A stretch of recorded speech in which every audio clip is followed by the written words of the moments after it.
dezembro de 2012. A gente considera o início da Veneta, dezembro de 2012, que foi o primeiro lançamento, que foi do livro dos Santos, que é um livro do Rogério. A gente fez o evento no dia 7 de dezembro. Então, obviamente, assim, o projeto já vinha sendo gestado muito antes, mas a gente considera esse o marco, né? Acho que nem muito antes, não. Não foi assim, tão antes, né? Na verdade, é isto, assim, a gente foram 3 livros, mais ou menos, lançados, ainda que tenha tido o lançamento deste livro, mas já tinham 3 livros que foram praticamente lançados juntos, que foram 2 livros de texto e um livro de quadrinhos, de história em quadrinhos. O livro do Santos, que era um livro meu mesmo, porque a gente lançou porque era barato, o autor era facinho. O Alan Moore, A Voz do Fogo, do Alan Moore, que é o primeiro romance do Alan Moore. A Arte de Voar, que era uma história em quadrinhos espanhola.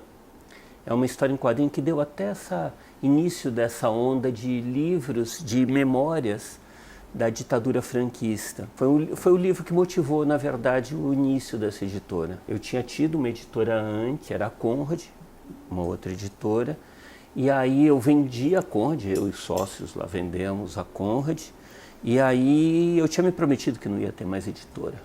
Eu não queria ser empresário. Quer dizer, continuo não querendo, né? Mas aí esse editor, amigo meu, um editor da Catalunha, um editor de Barcelona, que era um amigo meu, um grande herói, um dos maiores editores de quadrinhos em todos os tempos, pode-se falar, que é o Beringer, que era o criador de uma revista chamada La Cúpula, que foi uma editora chamada La Cúpula e de uma revista chamada El Víbora, que foi uma revista muito importante, muito importante. Foi durante muitos anos a melhor revista do Ocidente de quadrinhos, uma revista que mudou todo o panorama quadrinhos europeus, tal, teve uma influência muito grande em coisas que eu e outros publicamos no Brasil e tal. Enfim, a gente ficou amigo e ele um dia me deu esse livro, que nem era da editora dele, e falou: Rogério, você tem que publicar, e é só você que poderia publicar esse livro no Brasil. E eu confesso que não gostei da capa do livro. Ficou um tempo lá o livro parado na mesa, assim, porque eu não tinha gostado muito da capa, foi isso. E um dia eu peguei e comecei a ler, e era maravilhoso. É a história do autor, do Antônio Autorriba, que é o roteirista, ele contando a história da morte do pai dele, da vida, a biografia do pai dele. E começa com o suicídio do pai. O pai se jogando no asilo e morrendo. É a arte de voar, é isto.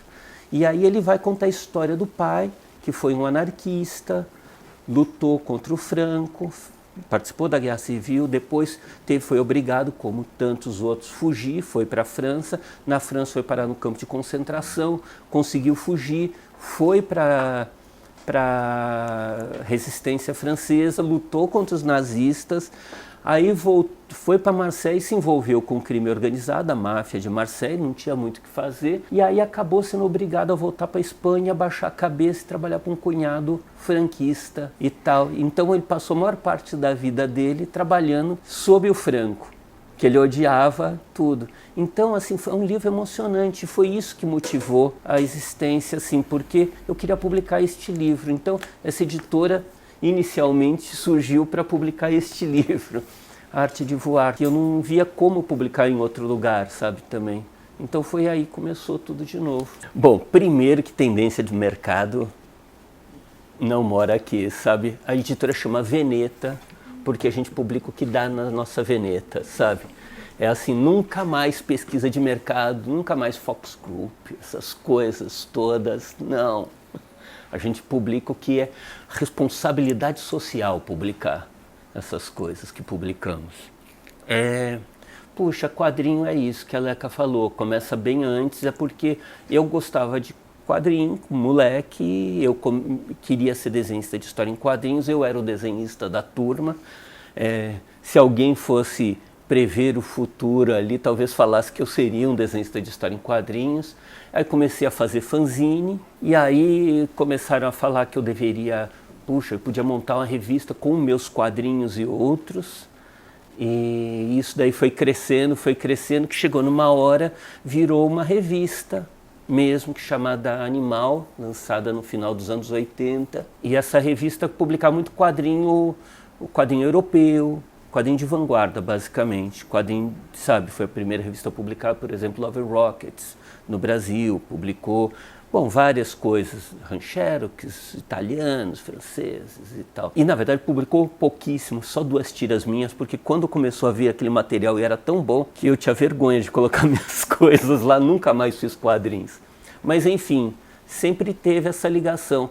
Mas a Veneta, na verdade, eu acho que tem a ver com um pouco de um recuperar, como falar, um movimento, uma coisa que você vê que até meados dos anos 70, até os anos 70, era uma coisa muito forte, que é essa coisa da contracultura, em que misturava esquerda, pop, uma coisa de sexo, de falar disso daqui, uma certa liberdade nisso daqui, e quadrinhos. Então, se você pega o Pasquim, ele já estava essa mistura que a Veneta faz, sabe? Tinha as coisas, entrevistas iconoclastas, tinha uma iconoclastia, né, assim, geral, né, de comportamento e tal, sabe? Tinha os quadrinhos de Jaguar e tudo mais, Fortuna, aquelas coisas, né, assim, geniais. E tinha tudo, tinha o pop da época, tinha o Caetano, tinha o Chico Buarque, tinha as coisas todas acontecendo lá.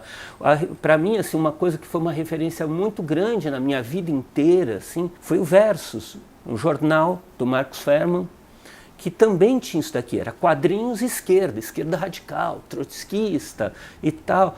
Isso daqui foi muito assim. Então eu acho que a gente, como falar, nós pretendemos herdeiros dessa tradição de não ter medo do futuro, sabe? Que eu acho que era isto, assim, sabe? Que é de esquerda, mas não é stalinista, sabe?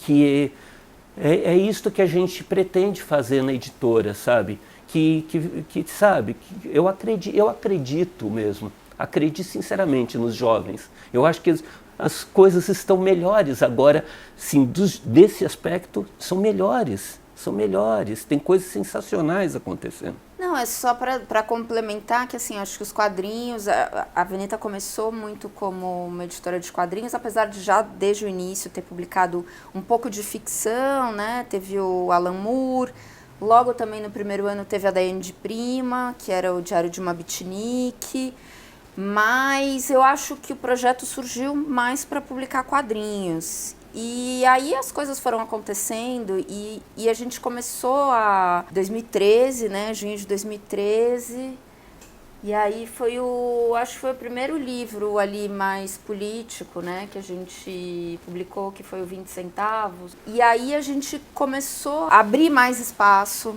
para livros que discutam política, né? Eu acho que não estava originalmente ali pelo menos, a gente nunca sabe muito bem, né? A gente monta um negócio e aí ele vai ganhando vida própria, né? Como filhos, né? Como filhos, exatamente. Eles vão ganhando personalidade própria. Mas aí teve esse lance do junho de 2013, a gente lançou o 20 centavos, e eu acho que na sequência começou um movimento também. O Rogério, na editora anterior dele, publicava uma coleção que fez muito sucesso, talvez entre os contraculturetes, que era a coleção Baderna, que é uma coleção sobre ativismo político. E começou ali um pedido, assim, a gente começou a sentir uma coisa de, vamos voltar, porque era um momento, né, assim, começou um momento de uma politização maior, de discussões políticas mais inflamadas. E aí, eu já não me lembro quando, que a gente resolveu retomar a coleção Baderna, que foi com o Revoada dos Galinhas Verdes, não foi? Foi a coleção Baderna. Eu tinha parado ela porque eu entrei numa crise existencial a respeito daquilo. Mas aí, quando teve esse 2013 e depois 2014 também, das manifestações na Copa do Mundo, né, puxa vida, teve uma vez que eles prenderam um monte de gente e na casa de todos eles tinha livro da coleção Baderna. Eu fiquei assim, tocado, emocionado com isso que é para isso que a gente publica livros, sabe? Não é para entrar na lista de best-seller, é para acontecer isso, sabe? E aí, assim, sabe, é a voz do povo. Precisamos voltar com isso, sabe? Mas aí com isso eu acho que também essa coisa da não ficção e dos temas políticos começaram a ganhar um espaço considerável, assim. Ainda não eu acho que a gente ainda publica muito mais quadrinhos, mas a gente tem publicado livros que falam sobre a temática racial, sobre política, enfim, então a gente tem ampliado ali o espaço para esse tipo de livro no catálogo. Mas na verdade, né, é tudo bem misturado. Porque os quadrinhos também são muito políticos, né? A gente nós tem publicamos o Manifesto Comunista em quadrinhos, nós publicamos Marcuse em quadrinhos, nós publicamos Gramsci em quadrinhos, publicamos uma biografia do Martin Luther King, publicamos, assim, isso, e os livros mesmo de ficção, né, assim, o Marcelo de Salete, falando de Palmares. Eu acho que até isso, publicar um Anarcoma é uma decisão política, né, o Anarcoma é uma graphic novel que tem como protagonista uma detetive transexual na noite de Barcelona. Né? Então é um livro bem... É um livro criado, para você ter uma ideia, isso daqui, a Anarcoma foi criado no momento que estava assim, caindo o franquismo. E você imagina, num país que era uma ditadura ultracatólica, né? Assim, imagina o que era uma detetive trans e tal, com genitálias masculinas enormes. Um livro que choca, e entendeu? Tal, assim. Foi feito, e ela a Anarcoma virou um símbolo da luta LGBT na Espanha, assim. É respeitadíssimo, sabe, o Nazário, o criador é um herói do movimento LGBT espanhol. Então a gente traz isso daqui agora porque eu acho que é importante a gente marcar, sabe. Eu acho que esses últimos anos também do Brasil fizeram a gente lembrar da importância dos livros, sabe, para o debate. E acho que ficou mais importante, cada vez mais importante a gente tomar posição, né? E eu acho que a Veneta tem uma posição política que é muito clara desde o início e que foi ficando, talvez, cada vez mais evidente a partir do rumo que o país tomou. Então a gente sentiu também essa necessidade de se posicionar nos livros, né? O próprio catálogo, ele é uma tomada de posição política, assim, ele é quase um catálogo manifesto também, né? Sim. Então, não só numa discussão política, sei lá, teórica, mas comportamental também, né? Então, tem o Anarcoma, a gente tem o Kit Gay, que é um livro que é uma espécie de um almanaque que discute essas questões de gênero, mas lembrando daquela palhaçada que a gente viveu na eleição de 2018, né? Então... o Brasil, assim, viveu nesses 6 últimos anos, foi o equivalente da ditadura de 64 em 6 anos, sabe? Foram os 20 anos de ditadura em pouco tempo, assim, foi um curso intensivo de coisa. Isso transformou o país, transformou as pessoas, e como não transformar os livros? Transformou os livros, a gente, não é só a gente. Transformou o mercado, né? Assim, até o mercado de livro, enfim.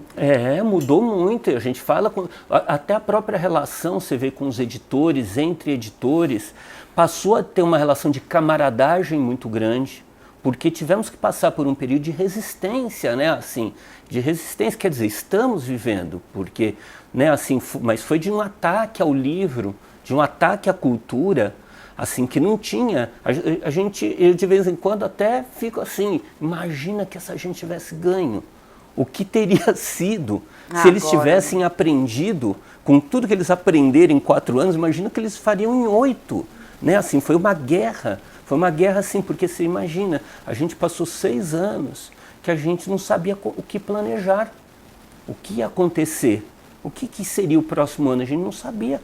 Falava-se de aumentar imposto de livro, assim, no mercado desmanchando se falava disso.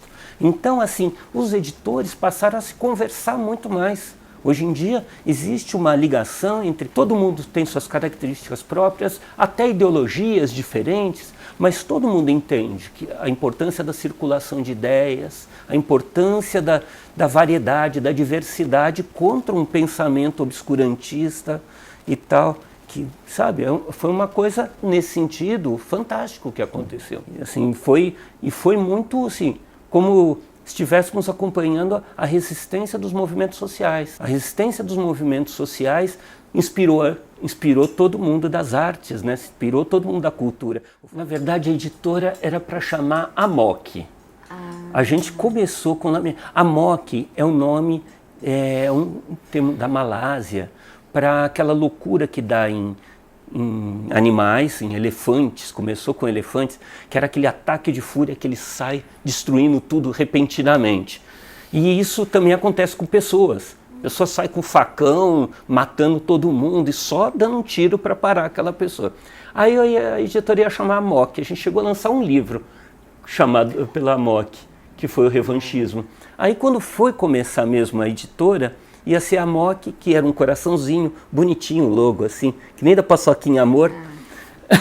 Só que aí, teve um desses crimes de, sabe, a pessoa matar um monte de gente. Aí eu achei que era meio baixo astral demais, meio de mau gosto. Aí a gente decidiu por Veneta. Aí passado um tempo, eu descobri a origem da palavra Veneta. Que a palavra Veneta significa essa decisão intempestiva que as pessoas tomam, que elas ficam com tanta raiva e começam a agir sem pensar e aparecem as veias. Nossa, eu não sabia disso. Foi uma revelação. Ou seja, era o destino. Tinha que ter uma agressividade ali. É uma fúria assassina. Não assassina, vai. Uma fúria. Uma fúria criadora. Eu acho que tudo mudou. Começando pelo mercado. São 10 anos, né? E a Veneta começou em uma configuração que foi se desfazendo muito rapidamente. A Veneta começou com 3 grandes redes de livrarias que operavam, né, no Brasil. Tinha Saraiva, Cultura e Fnac. Logo nos primeiros anos, a Fnac... Que era nosso maior cliente. Que era nosso maior cliente. Na época, a Fnac fechou as portas. Vendeu pra Cultura, aquela confusão. Poucos anos depois, alguns anos depois, né? Foi o que? 2016? Ai, gente, já não me lembro essa coisa de data. Mas aí você tem a quebra de Saraiva e Cultura ao mesmo tempo. E aí tem a ascensão da Amazon. Então hoje é outro mercado completamente diferente. Então eu acho também que a gente foi se adaptando, né? Acho que em termos de catálogo, de decisões editoriais, o que tem, assim, de mudança, é um pouco isso que a gente já falou dessa coisa do peso das pautas políticas no nosso catálogo, né? Que eu acho que é uma coisa que foi ganhando espaço. Mas eu acho que tem uma mudança, assim, radical de cenário de mercado, né? Olha, sorte que eu não previ o futuro há 10 anos, porque eu não teria montado uma editora se eu tivesse previsto o futuro. E acontecer tudo isso que aconteceu, assim, se alguém falasse... Tu desistia na hora, né? Teria desistido. Então foi sorte, porque você vê que a gente sobrevive. É uma coisa impressionante, sabe? É uma coisa impressionante, eu não sei como. E aí pandemia, gente. Então, assim, é uma transformação muito, muito radical. A gente pode aqui citar 1001 critérios, objetivos e tralalá. Mas no final das contas, cara, é isso. A gente tem que gostar. Claro que tem muitas outras coisas que a gente gosta e a gente não consegue publicar. Né? Tenho tudo que amo, mas amo tudo que tenho. Eu acho que tem um lance, por exemplo, em relação aos quadrinhos, né?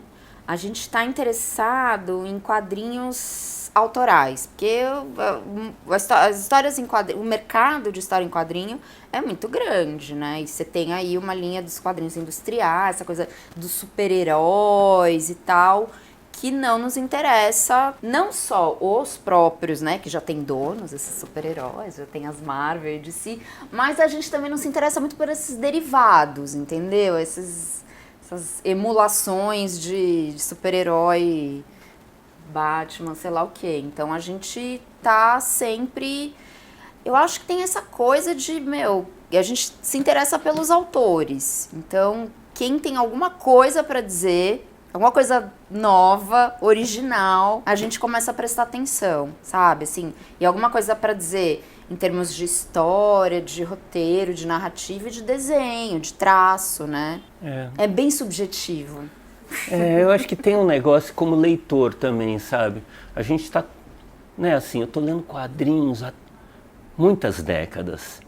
E assim, eu já vi muita coisa. E tem uma coisa que, assim, agora eu quero coisas que continuam me surpreender como eu me surpreendiam antes, sabe? Não me interessa, assim, a questão...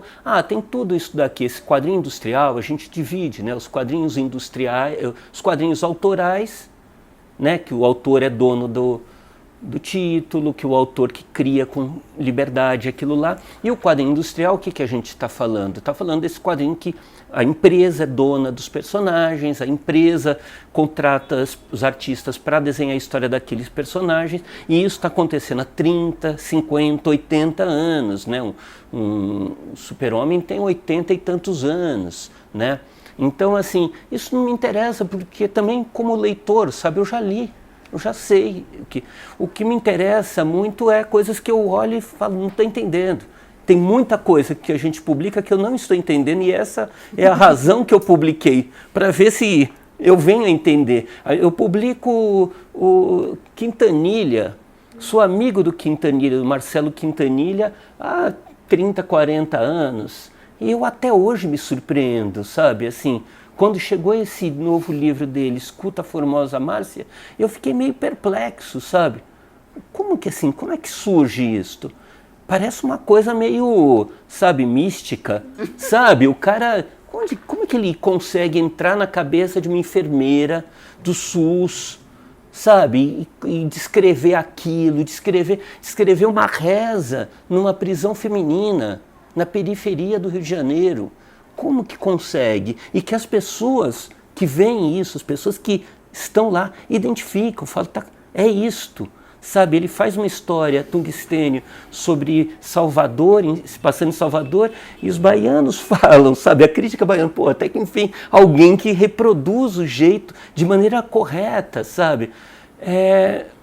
Então, assim, isso que interessa, sabe? Coisas que me interessam. Porque também é isso daqui, assim, ficar trabalhando nesse negócio com coisas que eu não gosto, sabe? Eu quero ficar trabalhando com coisas que eu esteja me divertindo ao mesmo tempo que estou editando, que estou divulgando.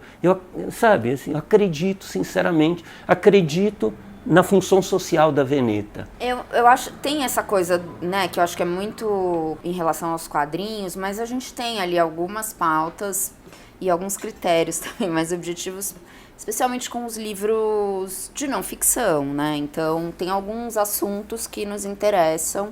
Essa temática racial, a discussão sobre racismo é uma coisa que está muito presente no catálogo da Veneta, dos quadrinhos até os livros texto, né? Os livros de não ficção. A gente começou a publicar o Cumbi, a gente publicou... Quando? Eu já não me lembro. 2013, 2014. Então foi antes desse assunto ganhar a popularidade que ganhou, né, ultimamente, antes desse assunto ser tão discutido. Então acho que tem essa questão. E aí a gente tem alguns livros texto, né? Tem o livro Entre o Encardido, Branco e o Branquíssimo, da Lia Weiner, que é sobre branquitude em São Paulo. Tem a Armadilha da Identidade, que é um livro bárbaro sobre, enfim, que discute o identitarismo. E a gente tem alguns clássicos, né? Tem o Du Bois, agora a gente publicou o C.L. James, uma história da Revolução, da Revolta Pan-Africana, Aimé Césaire, discurso sobre colonialismo. Então tem também racismo e colonialismo, que está ali na pauta. E esquerda, né? Assim, tem o Manifesto Comunista, o Gramsci.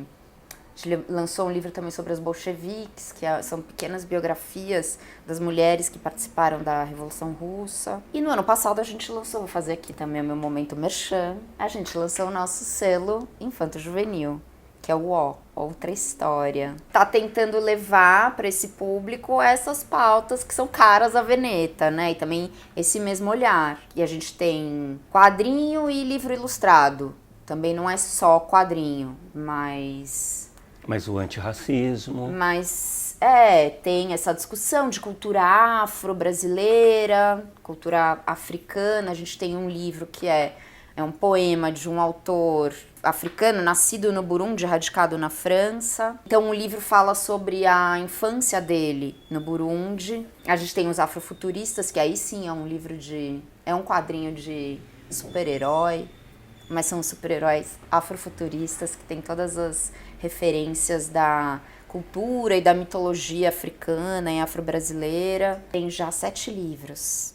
Serpente é um selo... Seria um selo meio acadêmico, né? Nosso.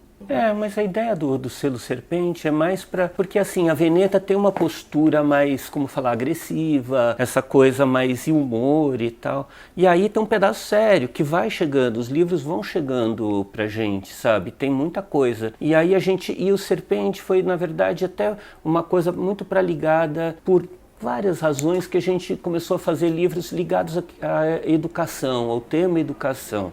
Então a gente falou de situação de professores, tem um livro sobre interpretações marxistas, visões marxistas sobre educação. Foram esta pedagogia praia... feminista negra. Pedagogia feminista negra, esta é a praia de estudar aqui, assim. No caso, essas coisas vão acontecendo também porque tem um colaborador, que é o Alexandre Linares, que meio pensa a coleção e tudo, e enfim, é uma coisa meio um braço ali da editora. Eu estou emocionado o tempo todo, se eu não estou emocionado, que graça que tem isso daqui. A gente está emocionado todo. Eu ando muito emocionada ultimamente com o assim, eu ando muito emocionada com o selo. Para mim está sendo uma grande descoberta, porque também o meu contato era muito de mãe, eu sou mãe também, pai e mãe aqui, de uma criança. A gente é sócio de uma criança. A gente é sócio de uma criança também. Que foi lançada no 7 dias depois do primeiro livro da Veneta. Teve o lançamento dele. Teve o lançamento da editora e aí uma semana depois teve o lançamento do Francisco, que vai fazer 11 anos também. Então eu tô muito envolvida com os infantis agora e acho que cada livro é uma enorme emoção, assim. Ano passado a gente lançou um livro que pra mim foi muito especial, que é o Serena Finitude, que foi um livro que eu peguei assim do zero, né? Tinha o texto, que tem muitos livros que chegam pra gente já prontos, ou a gente compra os direitos, os que eu produzi até agora, eles já estavam meio prontos. E esse chegou o texto, eu conheço a autora, que é a Ana Elisa, há muitos anos, ela é muito amiga da minha irmã. Conheci a irmã dela, mas conheci meio assim, meio en passant, e é um texto que é uma homenagem a ela morreu em 2016, e é um poema, e aí a gente foi atrás da Aline, que é a autora, então eu participei de todo o processo desde o início, definição da ilustradora, como é que vai ser, a gente fez tudo, foi bem um trabalho muito ali coletivo, né, então foi muito incrível depois ver o livro ali impresso, sair do zero, assim, da ideia, do texto, né, da palavra, e virar um objeto ali. Esse Eu e Kiu que a gente está publicando agora é uma coisa que eu queria ter publicado. Eu tentei comprar os direitos há mais de 20 anos. E não consegui na época, tinha um rolo E agora, assim, então, assim, é uma história em quadrinhos, uma história em quadrinhos japonesa, sobre esse monge Ikkyu, é um monge, o monge budista mais famoso da história do Japão. Foi um cara que revitalizou o Zen budismo, né, no século XV, que é um monge que foi importante por, como falar, definir muito de grandes símbolos, de manifestações da cultura japonesa, sei lá, cerimônia de chá, essa coisa da caligrafia, a poesia japonesa, deve muito a ele. Ele foi muito determinante nisso. E, ao mesmo tempo, era um cara com senso de humor, que gostava de beber, gostava de transar, que tal, assim? Então era um iconoclasta, era um herege, um santo herege, sabe, assim? Então um livro que tem muito a ver também com a ideia da Veneta, sabe? Com a visão, ele é um herói da contracultura, é muito emocionante colocar isso, finalmente realizar isso daqui. E acho que também é legal que é a primeira vez que esse autor, o mercado de mangás é uma coisa muito pujante, né? Mas esse autor, que é o autor do Ikkyu, nunca tinha sido publicado no Brasil, então a gente que está trazendo pela primeira vez. Não, e ele não foi publicado, por exemplo, em inglês. Assim, vai ser, assim, tá sendo... É uma coisa de uma descoberta, sabe, assim, trazer para o público brasileiro um autor que pouca gente conhece. Eu acho que é isso também que interessa, assim, pra gente, é descobrir e apresentar coisas que as pessoas ainda não... Tem coisas que a gente está fazendo que isso daí, assim, muitos livros que o Brasil é o segundo país a publicar, sabe? Muitos quadrinhos que a gente é o segundo. A gente lançou, por exemplo, o Filho de Ladrão, que é uma quadrinização de um romance do chileno, do Manuel Rojas, um chileno nascido na Argentina, mas é um chileno, é o grande nome. Nascido na Argentina. Mas é um livro, o Filho de Ladrão, um romance, assim, talvez o principal romance chileno no século XX, um divisor de águas na literatura. E a gente lançou essa versão em quadrinhos, maravilhosa, sabe? Assim, é um livro muito importante. A gente lançou no início desse ano, por exemplo, as versões que é o grande quadrinista, certamente o maior quadrinista latino-americano de todos os tempos, que é o Alberto Breccia. Também um argentino, só que nascido no Uruguai. Mas é o Alberto Breccia quadrinizando clássicos. Borges, Rulfo, Gabriel Garcia Marques, Onetti, né? Assim, ele fazendo, e são histórias em quadrinhos espetaculares. Sabe, assim, é um negócio, isso interessa, cruzamento, sabe? Eu tenho certeza que, assim, pessoas que aqui estão vendo isso daqui e falam, mas quadrinho não me interessa, certamente vai ter na Veneta alguma coisa que interessa. Se você se interessa por literatura latino-americana, tem quadrinhos na Veneta, assim, que não é simplesmente popularizando a literatura latino-americana, é uma coisa mais profunda do que isso daqui, assim, né? É mais orgânico. O Manifesto Comunista que a gente publicou era um livro que fazia um tempão que eu queria publicar o Manifesto Comunista, né, o texto, mas quando eu peguei a história em quadrinhos, é um livro que recupera, por exemplo, uma coisa que tem outras versões em quadrinhos do Manifesto, mas este recupera o humor e a fúria, me parece, sabe, o senso de humor do Marx, sabe, é divertido, é um livro engraçado, porque o Manifesto Comunista tem muito humor, e isso se perde nas leituras, sabe, então, assim, não é simplesmente popularizar, né? A gente publicou... não é uma diluição, né? Acho que tem essa discussão especialmente em adaptação literária para os quadrinhos, que também virou uma febre quando o governo começou a comprar e um monte de editora correndo atrás, então vamos, né? E aí, é mais rápido de ler. Acho que não se trata de facilitar, né? A leitura é uma outra interpretação daquele texto. Então, e acho que é isso, assim, a gente também procura a gente tem algumas, né, adaptações literárias, mas é louco que a gente tem adaptações literárias de livros que não são muito conhecidos. Tem o Processo, Coração das Trevas, mas tem esse Filho do Ladrão, que não é né, as pessoas não conhecem. No Brasil tem Travesti, que também é um autor... romeno.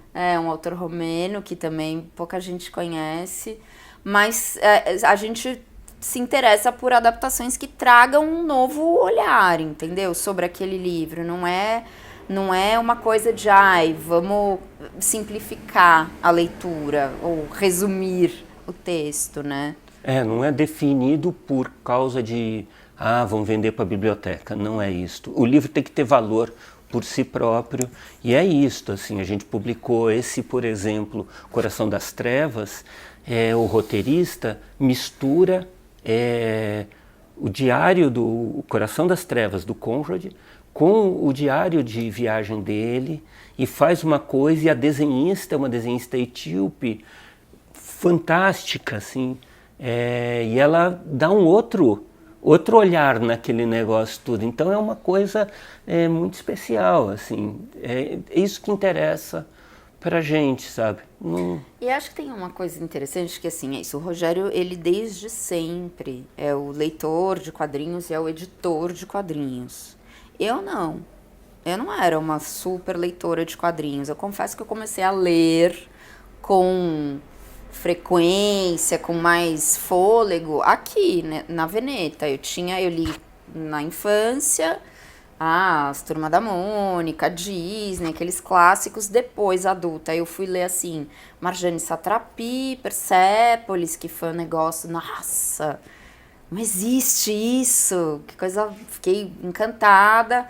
Li a Alison Bechdel, o Fan Home, mas não era isso, uma leitora assídua. Então, eu acho que é isso, assim, eu percebi que não tem essa coisa de que, eu não sou leitor de quadrinhos, entendeu? Eu não sei ler quadrinhos. Eu acho que qualquer pessoa que gosta de ler, sabe, que se interessa por livros, consegue e consegue curtir, entendeu? Essa leitura dos quadrinhos. Não é que é uma linguagem que demanda um conhecimento prévio. Eu preciso manjar. Não, qualquer um lê. E a gente tá querendo justamente apresentar os quadrinhos para quem não lê ainda. Porque quem lê muito quadrinho, geralmente, é o público que gosta mais de super-herói, que tá mais acostumado. E não é muito a nossa praia, né? Eu acho que a gente também não publica nada ou pouca coisa. Acho que a gente publica pouca coisa que interessa para esse público mais dos super-heróis, né? Então a gente quer falar com o público geral, público de leitor mesmo, de literatura. Porque os quadrinhos estão vivendo um momento muito especial na história, porque houve um certo como falar, existiu no Ocidente durante décadas uma coisa que era um código de ética dos quadrinhos, que foi uma imposição americana, né, assim, começou no Comics Code nos anos 50 nos Estados Unidos, que foi uma coisa de fazer os quadrinhos transformar numa linguagem para meninos. Tinha que, assim, foi uma coisa de censura, de autocensura das empresas. As empresas impuseram isso, não foi o governo. Né, assim, as empresas impuseram de ficar bobo, de ficar histórias bobas, né, assim, chegava a falar em determinado momento que tinha que ficar mais ingênuo do que a programação de televisão da época. Você imagina que era a programação de televisão nos anos 50, e eles falavam literalmente que tinha que ficar. Então os quadrinhos ficaram oprimidos por isso por muito tempo, né? Não é à toa que a gente publica o Robert Crumb. O Robert Crumb é o cara símbolo da quebra desse negócio, que começa a entrar em choque nisso daqui. E o que a gente viu nas últimas décadas foram seguidos golpes contra essa visão. A gente teve o Maus, do Art Spiegelman, a gente teve a volta depois de um tempão, né, o Will Eisner fazendo as coisas dele, teve o negócio da Love and Rockets, nos Estados Unidos, que meio revolucionou também o negócio dos quadrinhos, dos irmãos Hernandes, falando, de pessoas reais, mulheres reais, sabe, assim, uma coisa que mexeu muito os quadrinhos mundiais, assim, aquilo lá, e teve a entrada dos mangás.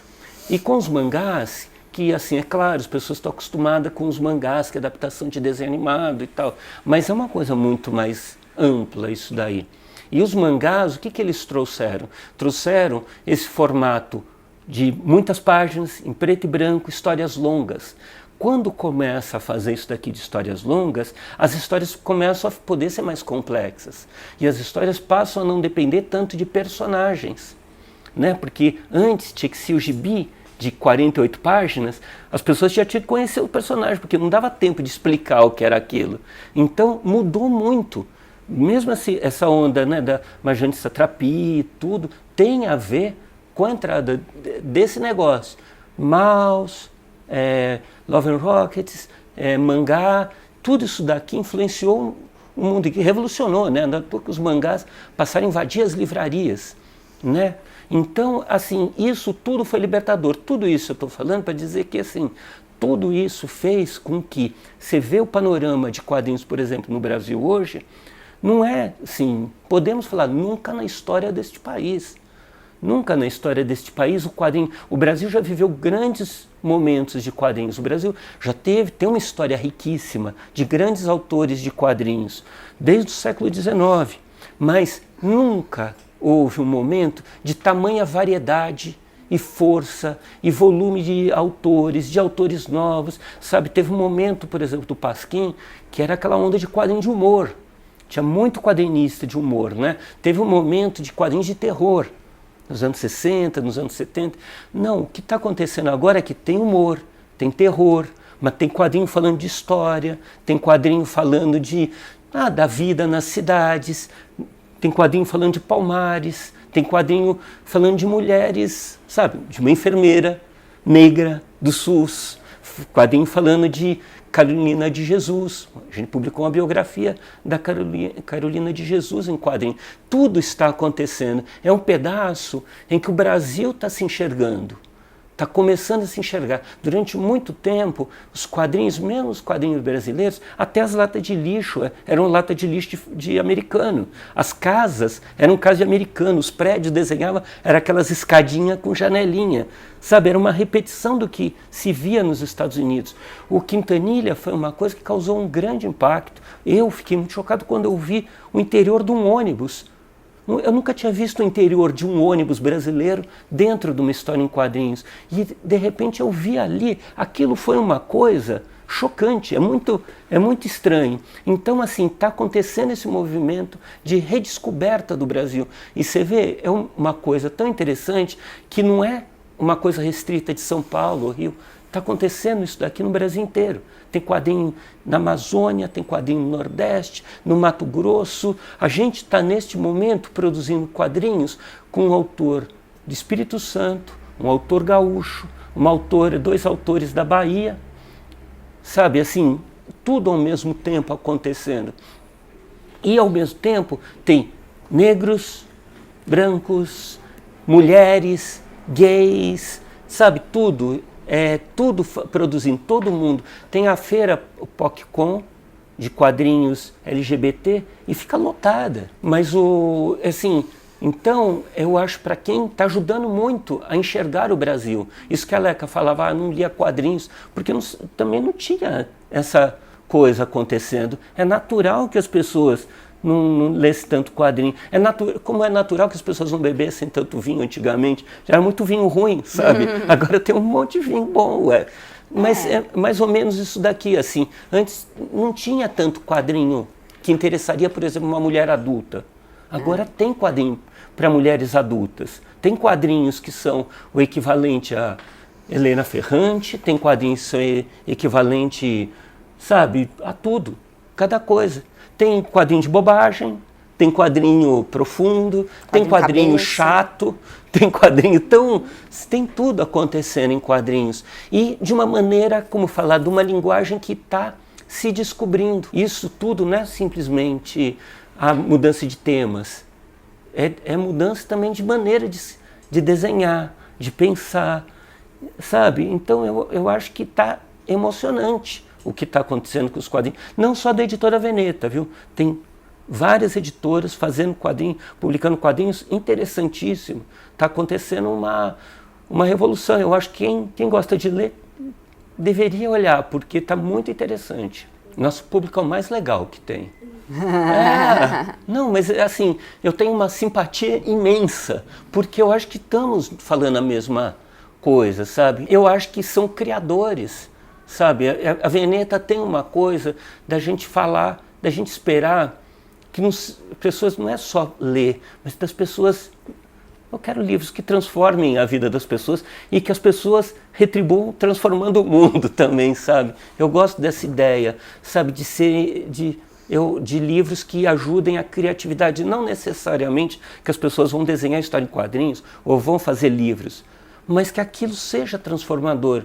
Sim, eu quando escolho livro eu penso, sabe, esse livro transforma. Mas eu acho, também respondendo essa sua pergunta de canais de comunicação, a gente tem um blog que a gente costuma colocar conteúdos, algum trecho do livro, às vezes a gente coloca tipo um prefácio, às vezes a gente entrevista os autores, a gente tem as redes sociais, que todo mundo tem, claro. A gente está criando agora, a gente já tem um canal no YouTube, faz bastante tempo, mas a gente está começando a criar conteúdo específico para o YouTube, então a gente está criando aí um programa para, enfim, trazer discussões, não só sobre as nossas obras, mas sobre temas que tem a ver com o universo da Veneta, né? Então, não vai ser só focado nos livros. A ideia é ampliar um pouco também ampliar um pouco essas pautas. E a gente tem discutido muito isso internamente, né? Como que a gente se aproxima do público, porque a gente sabe que a gente sente essa necessidade, né? Então, assim, tem várias outras iniciativas que têm sido discutidas aqui de como a gente consegue conversar mais diretamente com os leitores e com as leitoras. Então, acho que tem outras coisas que devem sair do papel em breve, sabe? De iniciativas de uma tentativa de aproximação, né? De, sei lá, um canal, essas coisas, canal de Telegram, sei lá o quê, que a gente ainda não consegue ter porque a gente é uma editora independente, né? Uma editora independente está há 10 anos se mantendo com recursos próprios. A gente não tem um grande grupo econômico por trás, né? Então, a gente tem que andar com as nossas próprias pernas. Então, a gente tem uma equipe que é enxuta, a gente tem recursos que são ali mais restritos. Então, tem uma série de coisas que a gente ainda não consegue abraçar, mas eu acho que essa é uma questão pra gente, é uma questão que a gente tem discutido muito, como a gente se aproximar mais das... Teve uma desarticulação, né? A gente fala das livrarias que acabaram, mas você vê também antigamente tinha esse peso da imprensa na venda de livro, era muito grande. Imprensa imprensada. Imprensa impressa. Tinha uma importância tal, que não é que deixou de existir, mas diminuiu muito, né? Mudou muito como as pessoas ficam informadas a respeito de livros e tudo. E a gente ainda está... Não, e eu acho que nessa transição, né, porque antes você tinha muitos mediadores, você tinha o jornal, a pessoa ficava sabendo do livro pelo... Agora é direto, a gente fala... Claro, as livrarias são fundamentais, é onde as pessoas vão ter contato com o livro, mas as editoras precisam falar diretamente com o seu público, porque não tem mais tantos... Você tem 1000 influenciadores e tal, mas você tem essa possibilidade de se comunicar diretamente com o seu público.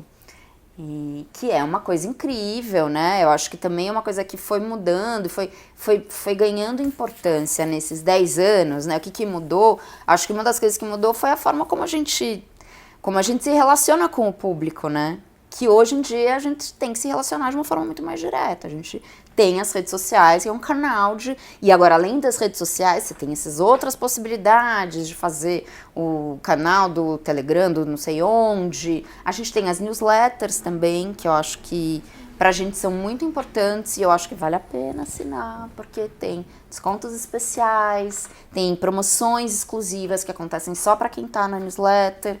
Tem até publicações, né? A gente fez o MAL para distribuição só para quem estava... A gente fica bolando coisas, a gente está agora fazendo mais um, que vai ser só para quem está... Que essa tentativa justamente de se aproximar, né, do público final. E tem algumas iniciativas, por exemplo, o MAL, que o Rogério comentou, foi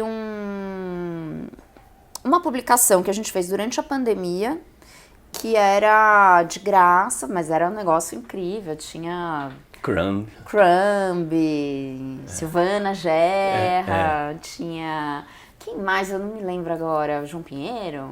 Alan Sieber. Tinha vários colaboradores, tinha textos, né? Meio artigos, tinha histórias em quadrinhos. E a gente imprimiu esse material e mandou. E aí as pessoas ganhavam, quem comprava no nosso site e também nas livrarias independentes, que eu acho que pra gente esse é um outro desafio também, eu acho, pra gente, né?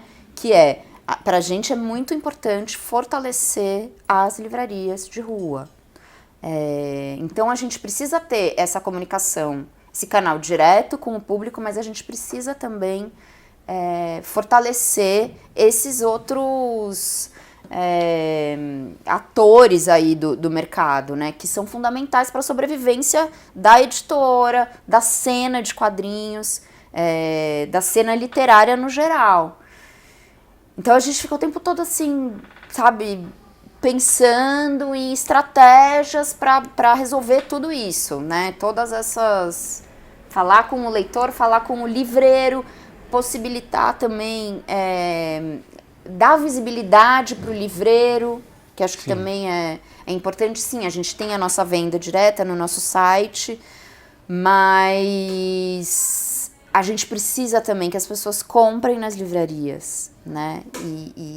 E acho que também as livrarias têm 1000 outras estratégias de aproximação com os leitores.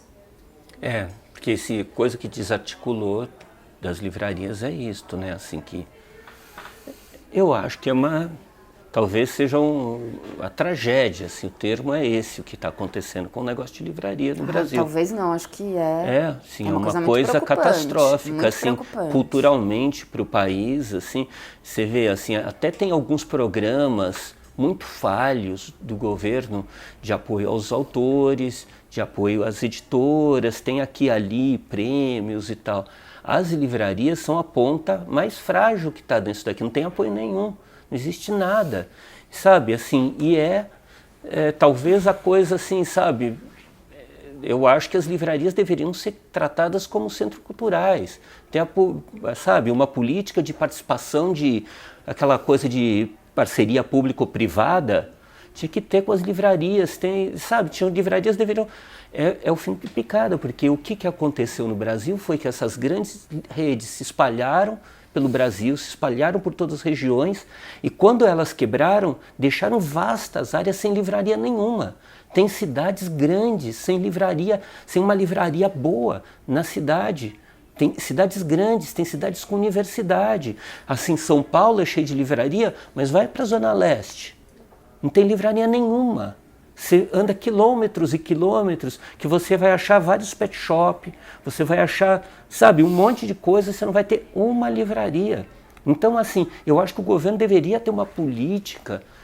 Por que eu falo do governo? Porque eu acho que, assim, a sociedade entender a necessidade das livrarias. A sociedade entender. Eu acho que as livrarias deveriam receber um Bolsa Família de livraria. Deveria ser criado um Bolsa Família, sabe? Você recebe um dinheiro para montar o estoque. Sabe, deveria, sério. Subsídio, né? Tem que ter, cara, assim, tem que ter, Porque assim, a concorrência é muito desleal. Assim, e são as livrarias pequenas que mantêm as editoras pequenas. São as editoras pequenas que lançam novos autores. Não são as grandes editoras que lançam novos autores, são as editoras pequenas. E esses lançamentos dessas livrarias acontecem em livrarias pequenas. O evento de lançamento é essencial para viabilizar a existência de uma livraria. E acontece evento de lançamento na Amazon? Não tem evento de lançamento na Amazon. Então, o que está acontecendo é isso. A sociedade precisa. É uma questão de saúde mental, sabe? É uma questão de saúde pública. É uma questão, nós precisamos, circulação de novas ideias. É preciso, né? A bibliodiversidade é uma questão essencial para o país. A gente precisa de novas ideias. Estamos numa situação, numa sinuca nesse país. Precisamos de novas ideias de como solucionar vários aspectos da sociedade brasileira. Então, assim, eu acho que é uma questão do Estado se manifestar, porque não são as editoras que vão conseguir resolver o problema das livrarias. É preciso a sociedade se mobilizar para isso. Eu acho mesmo, tem que ter. Senão o que está acontecendo também, assim, que é uma coisa que acontece à parte a nós, é uma americanização do mercado inteiro brasileiro, uma americanização muito maluca, que assim, vendem os livros que estão no Netflix, e esses livros vendem na Amazon, com a estratégia de capa, de comunicação, que é pelas redes sociais, que é Google e o, sabe, Instagram e Facebook, sabe, vai ficando uma coisa que é muito artificial, sabe? Então, assim, a situação que tem no Brasil, eu não sei se existe em outros lugares do mundo. Não existe, certamente na Europa. Nos Estados Unidos as livrarias estão muito fortes, né? Fala-se disso daqui e tal. É uma situação do Brasil, a gente tem que ver isso daqui, é uma tragédia cultural, que certamente tem outras consequências sociais. Então eu acho que é preciso, viu? Eu acho que pensem, sabe, nós editores precisamos sim de apoio, mas olha, tem que pensar nas livrarias. A gente ainda está aprendendo, né? Mas eu desconfio que as dificuldades sejam as mesmas, seja para editar quadrinho, literatura, para trabalhar com livros de forma independente, que é completamente diferente das grandes empresas ou das editoras que têm enfim, né, que tem uma outra realidade ali, outra estrutura. Então, nossa, eu não sei nem por onde começar. As dificuldades são tantas. Não, eu acho que a principal dificuldade que tem é que fica mudando o tempo todo. A situação... É uma instabilidade, né? Eu acho que é uma coisa que é a dificuldade de se viver no Brasil, e de se montar um negócio no Brasil, de ser trabalhador no Brasil, assim, essa instabilidade econômica, a instabilidade política que a gente viveu, assim, recentemente, e que, enfim, né, vamos ver, mas assim, essa instabilidade é um negócio muito difícil, porque qualquer negócio, qualquer empresa demanda um planejamento, você precisa se planejar, e às vezes é muito difícil pra gente fazer planejamento, porque a gente não sabe muito bem como é que vai estar a situação. No caso, né, dos livros, eu acho, do mercado de livros, tem o governo brasileiro, ele é o maior comprador de livros, acho que do mundo? Acho que... Porque o MEC compra livros para as escolas, então esse enfim, é um negócio muito importante, né, essa venda, muitas vezes, é o que viabiliza algumas editoras, e editoras independentes. E tem uma coisa muito interessante, né, desses programas, que é isso, as pequenas entram, competem com as grandes e tal, e você consegue chegar nas bibliotecas. Mas teve aí um período de alguns anos que a gente ficou sem esses editais e que deu uma bagunçada bem grande no mercado. E aí isso, né, enfim, fica mais difícil de você se planejar. Mas a gente usufruiu pouco disso daí, né? A gente é mais mercado mesmo, não tem jeito assim. A gente não é uma editora focada em escolas, eu acho que... Ainda que a gente acha que a gente tem um monte de livro que seria ótimo estar nas escolas e tal. Mas a gente acho que o grosso do nosso catálogo ele é muito mais para mercado. Mas o mercado viveu essa mega instabilidade de você ter grandes livrarias, grandes redes, ou deixando de operar, ou quebrando e dando calote. A gente tomou um mega calote. Entendeu? Num momento muito crítico ali para nossa sobrevivência. Foi 2016, né? 16, 17, que foi a quebradeira lá da Cultura e Saraiva.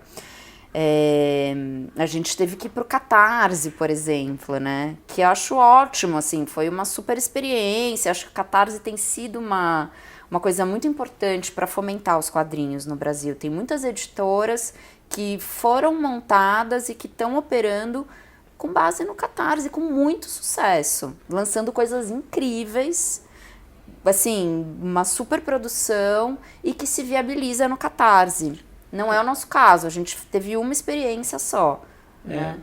Mas você vê, e eu acho que tem a ver com a discussão anterior, fica uma coisa que também não vai para as livrarias. Então, isso daí do Catarse eu acho ótimo, acho legal, já vi coisas ótimas, mas fica uma coisa um pouco estéril, porque muitas coisas sendo produzidas, a gente vê a mesma coisa acontecendo com alguns programas de governo que dão dinheiro para os autores produzirem os seus livros e tal. E aí o que frequentemente acontece é que esses livros acabam na garagem do sujeito, acabam na sala do sujeito. Isso daí não circula, sabe? E isso é trágico, sabe? Porque sabe, essas coisas têm que circular. Essas coisas têm que circular, essa experiência tem que circular no mínimo para outros autores conhecerem, para saber e tal. E isso tem sido... Então, assim, tem uma coisa no mercado brasileiro que é um pouco artificial, sabe? Continua... Porque é uma coisa, como falar? É mais ou menos fácil montar uma editora. É mais ou menos fácil, ainda mais com a tecnologia. Hoje em dia você tem muito mais facilidade para editar com o computador. Era muito diferente antigamente com a diagramação, esse processo de revisão, de tradução, era muito mais complicado, contato, tudo, né, para comprar direitos de fora. Né, tinha que viajar, hoje você não precisa mais ir para Frankfurt, por exemplo. Ficou muito mais fácil montar uma editora. Manter uma editora é que é muito difícil. Então fica pipocando um monte de editoras por aí, né? Por que manter editoras você precisa vender? E não é vender um livro. Você pode ficar lá em casa, fez um livro de casa, ótimo. Mas quando você chega a 10 livros, você tem estoque, administrar estoque e tal. Então fica pipocando essas editoras, que frequentemente é uma coisa que, assim, quem vai usufruir é o grande varejista, porque tem um monte de gente fornecendo produto para ele. Mas essas editoras vão durar muito pouco. Então, se a gente não resolve a questão de criar uma rede de livrarias, sabe, ter muitas livrarias, se não resolve a questão do livro chegar para o público, isso daqui, assim, é meio brincadeira. A gente está fazendo estratégia de americano, a gente está fazendo capas, e cada vez mais as capas brasileiras parecidas com capa de livro americano. Você vê uns estandes nessas feiras de livro bienal e tal, parecem uns estandes americanos, umas coisas, né, de grande produção. Se traduz do inglês, adoidado, tudo que está saindo no Brasil. Mas não existe, sabe, aquela rede de livrarias que tem nos Estados Unidos. Sabe? Então fica tudo meio manco, assim, sabe? Tem uma artificialidade no mercado brasileiro de maneira geral. Eu acho que tem uma coisa que é uma grande dificuldade do mercado brasileiro, que eu acho que essa é uma dificuldade para não só para os independentes, mas para os grandes também, que é o preço do papel. As pessoas têm falado com razão sobre o preço dos livros. Os livros estão muito caros, é um fato. Eu mesma olho e falo, porra, é muita grana, mas é isso, assim, o preço do papel, ele foi escalonando numa proporção que está muito distante da inflação, né? E as editoras não conseguem, ainda mais as pequenas, né? Que a gente não tem uma escala muito grande de produção, as tiragens não são muito grandes, tal, e isso acaba encarecendo, né? Assim, a gente tem que aumentar o preço do produto, porque senão a gente não consegue bancar as gráficas. Isso foi um negócio assim nesses últimos anos, né? Que a coisa foi escalonando de um jeito meio descontrolado, né? Então, acho que, não sei, é importante as pessoas também entenderem um pouco o que está em jogo, né? Nesse preço do livro, porque eu vejo muita gente falando, sei lá. Eu fui um escritor esses dias escreveu num jornal falando, não, que as editoras, que o desconto da Amazon é 20%, que assim que a Amazon tira do preço de capa, fica 20% da... Assim, assim, triste, é um autor com vários livros, eu fiquei meio chocado, assim, Mas, sabe? eu acho que assim, um livro, para ele chegar na livraria, a produção dele começa anos antes, né? Assim, eu não estou nem considerando assim, o autor escreveu, digamos, o autor escreveu no tempo livre dele e tal, é a obra da vida dele, blá blá blá. Aquilo tá pronto, e aí ele chega para a editora, e a editora começa a trabalhar aquele texto. Então ela paga o preparador, às vezes o tradutor, então você já está investindo. O tradutor, aí vai o revisor, aí vai a diagramação, o projeto gráfico, a capa. Isso às vezes é um ano, com o texto pronto, pode demorar um ano, entendeu? Que você está investindo naquele produto. Aí ele vai para a gráfica. Aí ele vai, você só vai começar a recuperar alguma coisa daquele investimento lá na frente, entendeu? E é isso, assim, o papel tá... Mas é mais uma questão que é isso daqui, é da sociedade sentir isso daqui. Eu acho que deveria ter algum tipo de coisa, porque assim, o que acaba acontecendo é que o papel brasileiro vai para fora, é vendido para fora, porque isso daqui melhora lá as contas externas, não sei o quê, sabe? A balança comercial. Mas, cara, assim, eu acho que deveria ter alguma coisa, sabe? E o governo ainda subsidia essa venda para fora, sabe? É uma coisa de louco isso, sabe? Aí a gente usa papel importado. A maior parte das editoras, o papel brasileiro é até melhor do que o importado, mas a gente usa papel importado, porque é mais barato comprar um papel da Finlândia do que comprar o papel brasileiro. Assim, é tudo muito artificial esse mercado brasileiro de livros, sabe? Agora, né, você perguntou das dificuldades e das delícias, a gente tem que falar também das vantagens, porque eu acho que tem muitas vantagens de ser independente, de ser uma editora independente, né? E aí, talvez a principal vantagem seja justamente o nome da nossa editora, Veneta, que a gente tem essa liberdade de publicar aquilo que a gente realmente acredita, aquilo que a gente realmente gosta, com todos os riscos que isso implica, porque são muitos os riscos, mas beleza, a gente banca as nossas decisões, né? Então isso é um privilégio, eu acho, né? Sim. Assim, você poder trabalhar com aquilo que você acredita, né? Tudo que a gente publica é fruto ali do nosso trabalho, da nossa pesquisa e dá uma contribuição para o debate na sociedade e não ficar de olho nas tendências, né? Assim, a gente não fica de olho nas listas de mais vendidos. Eu tenho uma amiga que trabalhou numa editora grande, multinacional, e aí ela falava, e aí? O que tá vendendo? Não sei o quê. Eu falava, cara, eu não sei. Ela, como assim? Mas e a lista? A Nielsen? Eu falei, nem assino a Nielsen. Então, são outros parâmetros, né? Assim, eu acho que os parâmetros de uma editora independente são muito diferentes. Os nossos grandes sucessos são muito diferentes dos grandes sucessos das grandes editoras. Mas a gente tem grandes sucessos, né? E é muito legal, né? A gente pensar nos nossos best-sellers. A gente pena, mas a gente se diverte. Né? E é muito legal você pensar que a gente tem, assim, os nossos best-sellers não são os super-heróis, né? Assim, sei lá. E não foi uma campanha de marketing. Não foi uma campanha de marketing, né? Assim, entre os nossos best-sellers tem o Marcelo de Salete, Angola Janga, né? Tá ali entre os mais vendidos da casa. Então, sabe? Assim, é um livro sobre Palmares. É muito... Acho que é isso. Acho que é um privilégio também a gente poder... Sim.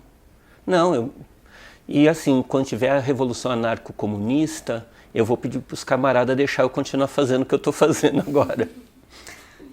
Com menos, talvez menos tensão, né? Acho que o problema é que assim, é tenso, porque a gente precisa fechar. A questão é, pra gente continuar fazendo o que a gente tá fazendo, a gente precisa vender os livros, né? E isso é muito tenso, né? Eu amo, eu sei que esse livro é super importante, eu sei que esse livro tem um público, mas ele precisa encontrar o público dele rápido, para fazer a roda girar e eu conseguir lançar os outros livros. Então, é a coisa que mais angustia, eu acho.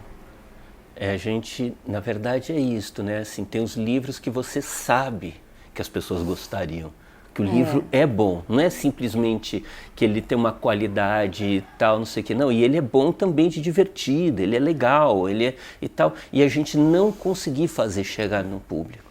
Isso que eu acho que é a maior angústia. A gente consegue, né? Eu acho que é da gente e de vários editores. De todo mundo. Né? Acho que de vários, assim. Eu acho que é isso que, sabe, a gente sabe que é divertido, que você sabe que a pessoa vai gostar. Quantas vezes eu já falei, você vai gostar, e a pessoa gosta. Eu acho que esse é o drama, assim, das editoras, é o drama do cinema, da arte em geral, né? Assim, a gente sabe, às vezes, tem grandes obras que acabam morrendo no caminho, porque não encontram o público. E quando você está numa editora, você tem que pensar nisso também, né? Não é só... A nossa preocupação não é só encontrar as obras incríveis, maravilhosas que a gente quer publicar. A nossa preocupação é fazer com que essas obras incríveis, maravilhosas encontrem o público. A gente tem que pensar no tudo, no processo do começo ao fim. Então... Enfim, são vários desafios. Então, eu acho que a gente tem uma coisa de tentar procurar, a gente tem quadrinhos, sabe, tem quadrinho, até quadrinho americano nós publicamos, sabe? Publicamos quadrinho chinês, acabamos de publicar um quadrinho chinês da China continental, jovem autor, chama Ônibus Noturno, tá por aqui. Aqui atrás.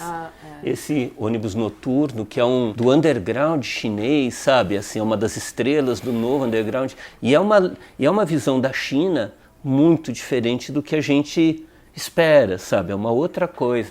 A gente publica quadrinhos coreanos, publicamos umas companhias coreanas. A gente publica quadrinhos japoneses, então a gente já fez Ayako, fizemos o Vida à Deriva, que é uma obra monumental, assim, 1.500 páginas, eu acho. São 2 volumes. 2 volumes, que é a história do mangá contada por um autor da época, que viveu e que foi um dos responsáveis pela criação da indústria, inclusive, que é o Tatsumi. Então é um livro que fala muito, assim, por exemplo, é muito interessante para a gente que lida com livro, porque é um livro que fala muito de como formou a indústria editorial de mangás no Japão. Ele mostra as editoras por dentro como eram e tal, como que eram os lugares onde vendiam, tal. Então é muito... A gente publicou o Tsuge, que é um autor também muito importante, japonês, do quadrinho autobiográfico, e que foi fantástico, né? O Tsuge teve a mesma coisa, né? Que assim, a gente comprar os direitos dele, aí ele é premiado em Angoulême. A gente teve a Julie Doucet, que a gente... Finalmente, depois de muitos anos que eu queria publicar, finalmente consegui comprar os direitos e aí ela ganhou o Angoulême também. Tem umas coincidências dessa aqui. E agora a gente está lançando Ikkyu, né? Eu acho que assim, a gente não tem uma coleção. É engraçado que a gente não consegue organizar muito coleções, né? Tem a baderna, mas tem essa linha ali de mangás que a gente tá também, né? Pro ano que vem a gente tem aí já vai ter mais uns 3 lançamentos, que o Ikkyu é uma série, são 4 livros. A gente vai lançar o primeiro livro esse ano e os outros provavelmente no ano que vem. Então é isso, né? Mas também são mangás que fogem dessa coisa indústria, né? Dessas grandes séries que são mega blockbusters. São também os mangás autorais. Mais adultos. Adultos, Então, eu acho que é isso. O Ikkyu, né, é uma grande aposta nossa, que é esse mangá, que são 4 volumes. O primeiro volume sai esse ano. Próximo, ele já tá todo traduzido, ou já tá no final da tradução, né? E ele é também um panorama, é como se fosse uma apresentação do Zen budismo e, ao mesmo tempo, um panorama do Japão de um período muito importante da história, do século XV japonês. Então, ele desenha nos detalhes, tal. É uma obra monumental, aquilo que se fala assim. Nós também estamos preparando uma biografia da Louise Michel, que você vê, é isso que a gente fala. Louise Michel é uma anarquista, foi uma das heroínas da Comuna de Paris, no século XIX, foi a anarquista que fez da bandeira negra um símbolo do anarquismo e tal, e é uma biografia em quadrinhos, desenho do Brian Talbot, com a Mary Talbot, que escreve, que é uma grande escritora. E também isso daqui interessa pra gente, sabe? Essas figuras. Tem uma coisa da editora dessas figuras femininas, é uma coisa que nos interessa bastante. A gente publicou, por exemplo, um livro sobre as faquirezas, chama Cravo na Carne. São mulheres que, você vê assim, existia isso no Brasil. Eram mulheres que se apresentavam em, como falar, em urnas de vidro, e elas vestidas de vedete, com cacos de vidro lá dentro, e pregos, e às vezes cobras e tal, e as pessoas pagavam por isso. E é uma história que começa no século XIX. Os autores, o Alberto Camareiro e o Alberto de Oliveira, contam essa história toda. A gente publicou recentemente o Aurora, que é um livro sobre a Aurora, das pinturas. Aurora Cursino dos Santos. A Aurora Cursino, que é uma pintora, né, no Juqueri, né, Leca? É uma mulher que foi internada no Juqueri e descobriu a pintura lá, né? Começou a pintar e pintou várias telas, mas ela ficou ali esquecida, né, por muito tempo. E agora tem tido um resgate dessa discussão de obras que tratam, discutem a saúde mental. Aí tinha trabalhos dela numa exposição do Bispo do Rosário, no Itaú Cultural, depois teve aqui no Sesc, e agora ela está na Bienal. Uma sala dela. Tem uma sala dela na Bienal de Arte de São Paulo. Depois do livro. A gente interessa, sabe, essas figuras do passado que vão revelando uma mulher brasileira a outra, sabe? É muito interessante, sabe? Várias mulheres, né? São muitas mulheres brasileiras, então acho que é legal a gente tenta abrir espaço para essa, enfim, diversidade de personagens, personalidades.